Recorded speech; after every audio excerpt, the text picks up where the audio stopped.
Hi, let's go over how to do a vendor payment search on Transparent Utah.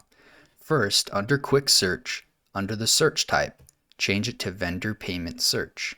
Then for the search term, you can enter whatever vendor you're interested in. As an example, let's do Costco. We're going to wait for this autocomplete result to return.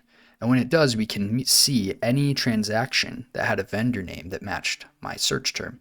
In this case, there's a lot of different vendors that included the terms Costco. If we wanted to, we could click on any one of these and get a quick summary of that specific vendor.